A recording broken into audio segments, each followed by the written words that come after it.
દાહોદ જિલ્લાના સંડેલી તાલુકામાં પરિણીત મહિલાને ઘરમાંથી કાઢીને 15 જેટલા ઈસમો એને સાંકળ વડે બાંધી ગાડી પાછળ બાંધીને પૂરા ગામમાં અર્ધનગ્ન અવસ્થામાં ફેરવીને એને વરઘોડો કાઢે છે। એ વાતને જાણીને ઘણું દુઃખ થયું છે।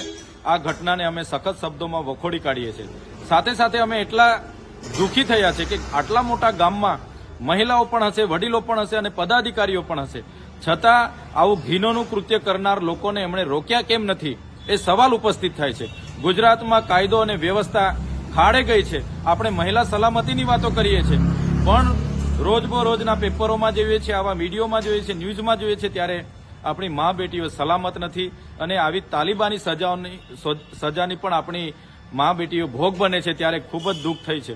ત્યારે અમે સરકારશ્રીને કહેવા માંગીએ છીએ, આ ઘટનામાં જે પણ લોકો સંકળાયેલા હોય એની તટસ્થ તપાસ કરવામાં આવે અને એ ઘટનામાં જે પણ જવાબદારો હશે એના પર કાયદેસરની કાર્યવાહી કરીને ફાસ્ટ કોર્ટમાં એક કેસ ચલાવીને એવો કડક દાખલો બેસાડવામાં આવે કે આવી માનસિકતા ધરાવનારા લોકો ફરી કોઈ આવું કૃત્ય ના કરે, એ અમે માંગ કરીએ છીએ।